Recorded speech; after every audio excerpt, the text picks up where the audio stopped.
Hey, it's Dr. Karin. Does it feel super hard for you to attract your soulmate? Like you feel like everybody else out there has one, you wish they would just get a room? Well, there are some secret ingredients that I'm gonna share with you in this video to help get you on your way to attracting your soulmate.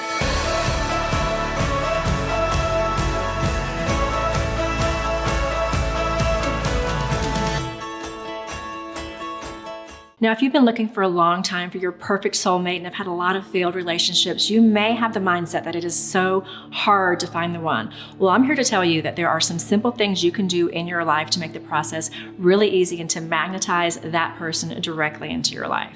The number one thing that I want you to remember in your life as you're searching for your soulmate is that it actually comes back to your own self-love. That is the number one ingredient that you can put into your life to help you attract that person. Because what does attraction mean? It means magnetism. As you're going through this manifesting process, if you're into law of attraction, you're looking at attracting this person, the thing that you need to remember the most on a daily basis as you walk around is that you are magnetizing what you believe you deserve.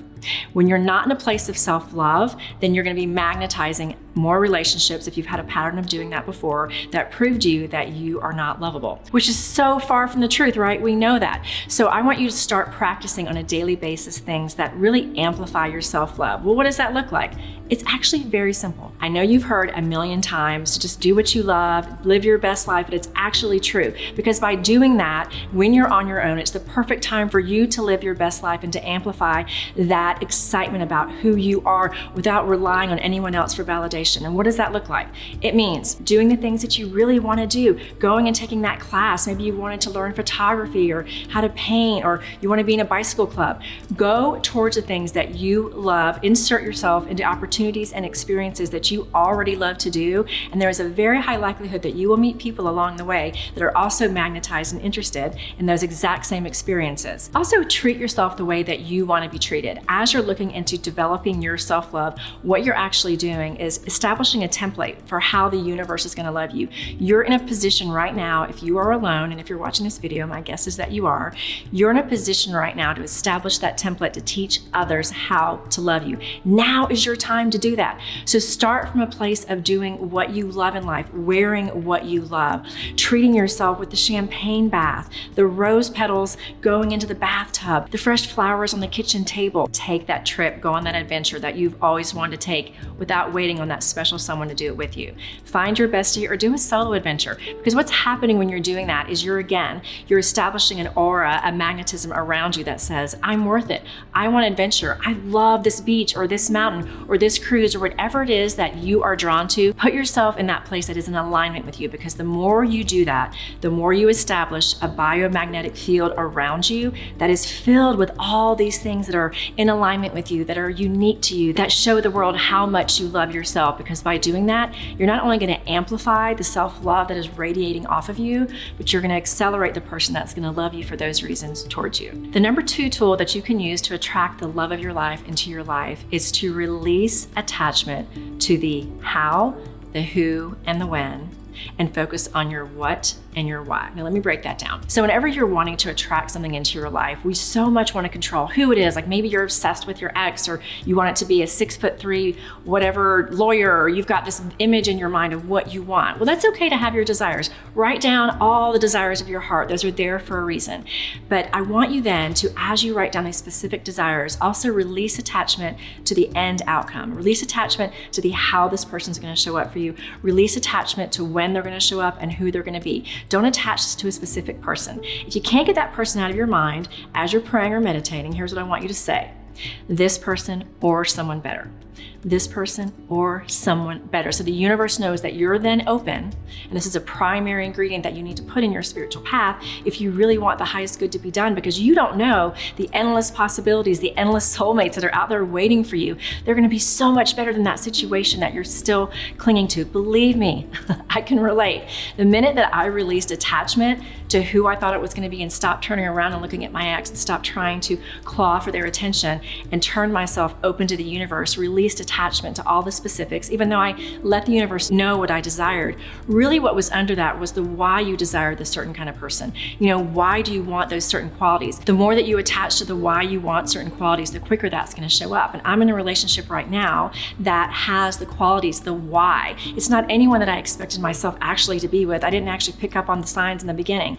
But the more I looked at the deeper why, like, what do I really want? What do these specifics really mean to me? What do they mean to you, that certain person that you want? The why usually is you want to feel safe, you want to feel secure, you want to feel loved, you want to feel stable in your life, you want adventure, you want fun. So if you can let the universe just surprise you, do you know how many friends and clients I have that tell me the person they ended up with, they never would have pictured themselves with last year, 5 years ago. This person has broken a pattern with the kind of person they usually were attracted to in the past. So many of my clients, myself included, were attracted to a certain kind of person. And so we kept clinging to that who and that when and that what. You want it by Valentine's Day, you want it by New Year's. Instead, do all the things I just talked about in regards to self-love and let the universe handle the who and the when and the how, and just keep reminding yourself of the what. What do you really desire, and the why? And the other key to manifesting that is then as you're sitting and thinking about the why, what do you want to feel? The key to taking this to the next step when you're manifesting this person and you're focusing on your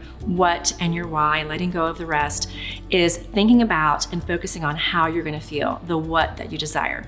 So I want you to, when you're thinking about this person that you want, get in that quiet place and imagine how I'm going to feel and expand that feeling inside your heart for 70 seconds or more. They've shown this in Law of Attraction to be the key point where you start sending off, as Abraham calls it, rockets of desire, that it's going to magnetize that person towards you. And those feelings are things like, I feel happy, I feel free, I feel like going on an adventure, I feel loved, I feel affection, I feel safe in an intimate setting, I feel excited about waking up in the morning, I feel excited about going on trips. See, as I'm saying that, you're probably having an expansion in your heart space, and what that is saying is that is what you desire, that is your why and your what. So always come back to that, magnetize it for over 70 seconds when you think about it, and that person is going to find their way directly to you. The number 3 thing that you can put into your life right now as you're traveling this journey solo is to set boundaries. Again, you're teaching the world how to love you. You're teaching your future partner how to love you. And probably if you're here with me and if you're anything like me,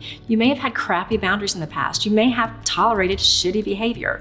Everyone knows how that feels. It makes you feel like crap, but we tend to tolerate it because we're so attached to that person. We're so used to that dynamic. Now is the time for you to start establishing those healthy boundaries with the people around you, the people that you're already interacting with. And as you're dating, what are the red flags that you know you're not going to tolerate anymore? Now is the time for you, you powerful being that wants to attract a powerful soulmate that matches you. Now is the time for you to say, what am I going to allow in your life? Because I've got news for you. Any of those crappy behaviors that have shown up in your life, you allowed them. They do it once, it keeps happening, it becomes a pattern, and the toxicity develops in a relationship. There's an allowance there, and as you're going forward and looking for your soulmate, this is when I want you to really see how much power you have in allowing or not allowing things in your life. And the word that we put on that is boundaries. What boundaries are you gonna have? What are you gonna definitely say no to as time goes on? So as you're dating and those red flags pop up that show that this person is not in alignment with you, that usually looks like lying, being unpredictable in how they get back to you, maybe not inviting you to be around their friends, all those things that maybe didn't feel good in the past and that aren't feeling good now. Before you take further steps with people that are showing you a pattern of behavior that you don't like, love yourself enough to establish those boundaries and say, you know what, I'm not going to tolerate this in my life moving forward, and really intentionally set those structured boundaries for who you're going to allow in your life. And then the person that's ideal for you will show up in perfect form. So before I give you the final 3 things that are going to help you find your soulmate, I want you to pause for a second. If you like this, click the like button and subscribe to my channel, and then comment below about that one thing that you know for sure you're never going to tolerate again in a relationship. I'd love to hear from you. The number 4 way to attract the soulmate of your dreams into your life is to stop speaking negatively about dating and about the dating pool. I've heard this time after time again. I live in Atlanta, and it's a fact, and the girls talk about it all the time. It feels like there's about 2 2-to-1 guys to girls, which makes the dating pool really hard for women when they're looking for their soulmate. Here's the thing that I want to tell you. There are people moving into your city every day. There are people recovering from maybe the death of their spouse or from the breakup, and they're getting into the place of alignment where they can find you. This is an always evolving pool of people that are waiting to find you, to be your soulmate. And that doesn't have to be specific to even your city. Maybe you meet them when you're in Montreal on a trip or when you're in Florida with your girlfriends. This dating pool is always open to whatever you believe it's going to be. So let me just remind you of the power of your words. If you say, all men suck, all women suck, there's not any good guys or girls left out there, the universe is going to prove you right.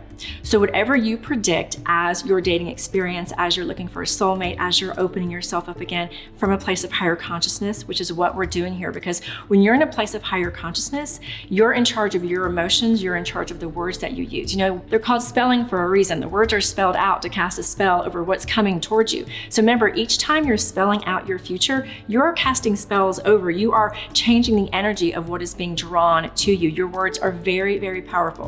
So stop using negative language, speak positively about it. I tell people all the time, part of what I did when I was looking to date and looking to find someone is I would stop myself and I'd be in a group of women that would be talking about how hard it is to date, how shitty guys are.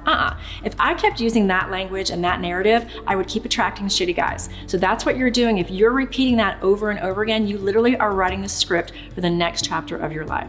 I want you to stop yourself when you're hearing that kind of negative language or you're hearing it in your head and say instead something like, this is what I started saying. I know he's out there. I can feel him already coming my way.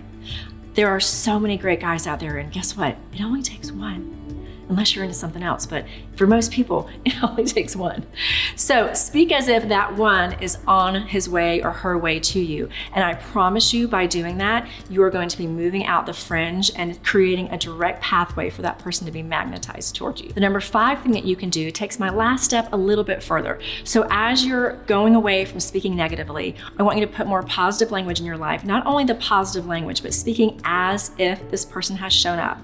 All right, so I want you to do this in meditation. And this is about attracting that person into your life. So the more that you can put yourself in the feeling of already feeling love, already feeling abundantly happy, already feeling so adventurous and free and fun in your life, the more you've created an aura that you exist in that magnetic field, that realm, that emotional state, and that person who walks by you, or maybe a friend decides that you'd be a perfect match for their friend who lives next door to them. Because what happens is the more you're emanating that, the more you're going to be attracting it to you. So I want you to speak as if this has already shown up. Keep a journal that puts this in concrete, those things that you know are going to happen when you're in your positive place. And that sounds like this. And I'm going to use the word he because I date men. I would say he is already here and we've taken a beautiful trip to Mexico and we're laying on the beach right now, drinking Mai Tais, watching the dolphins in front of us, holding hands, and he's looking into my eyes and I know that I'm the only one that he's thinking about. Put yourself in that beautiful moment, watching the sunset, and then again, speak as if it's happening, and then sit and resonate. Just bathe in those feelings of how you feel in that moment that is going to show up for you, that moment of bliss and happiness that is already on its way for you. Because again, you are predicting your future by stating what you believe is going to happen. And when you're in those feelings very strongly, and you've already felt that love, that peace, that joy, that excitement, the universe already knows that you believe that you deserve it, and that's the number 1 key to directing that person directly to you. And the number 6 way for you to attract that soulmate into your life is to get out of the house and keep your heart open. What I mean by that is, don't sit at home watching Netflix, petting your cat on the couch, thinking that person's gonna show up at your door. They might. You might be into the next UPS guy that shows up. My guess is that your person is waiting for you to be open to adventure and open to being out in the world, because the person that you want to attract also wants that out of life. You're ascending up in consciousness in your life and you want a life full of more fun, more joy, and more adventure. So put yourself out there and keep your heart open. So what I mean by this is, as you're putting yourself out there, Michael Singer talks a lot about this in his book, The Untethered Soul, and that is, you're gonna get triggered. It's what's gonna happen. We can go out and do all the fun stuff we want, but there's gonna be a time when that red Toyota drives by you that looks just like the one your ex drove, or your heart's gonna drop when you find out something that your ex is doing right now, or you're gonna see it on Facebook. You're gonna get triggered, because we're all here as spiritual beings having a human experience, and triggering is one of those things that we decided to have an experience with. And as a spiritual being who is ascending down your awakening path, I want you to know how much control you actually have over these inevitable triggers. And that is by keeping your heart open. So when you're out there living your life, getting out of your house, opening yourself up, being vulnerable, and trusting the process, and you get triggered, you have two options in that moment. And those two options are, you're gonna close your heart off, or you're gonna keep it open. It's that simple. And if you're like me, like I've done many times when I've been triggered, I get angry and I close my heart, or someone says something or does something and I think, I'm done with this, I'm just gonna go home. Pause for a minute. And I've had to teach myself, it's a practice, it's not gonna happen immediately. Teach yourself and realize when you are closing your heart. Maybe you're closing your heart on a date because someone said something that maybe pissed you off, but it really wasn't about you. Take a deep breath. Don't take things personally. That's one of the 4 agreements. Realize, am I closing my heart here or I'm keeping it open? Do I feel safe enough here that I can journey forward, keep my heart open, trust the universe, not close myself off to possibility, and trust that that which is meant for me is on its way for me? Now, if you put these 6 tips and tools into your daily life, I promise you, your soulmate is gonna show up before you know it. Have fun. If you want to do things differently in your life, rebel against the way you've always done them, I have a masterclass for you that is free, and it's called The 3 Keys to Activating Your Rebel Soul. And what you can look forward to in that masterclass is finding ways to turn your life into a way that's highly magnetic, highly conscious, and highly attractive for that soulmate that you're dying to bring in. So to get into that masterclass and get all those secret keys, tap the link below. I'll see you there.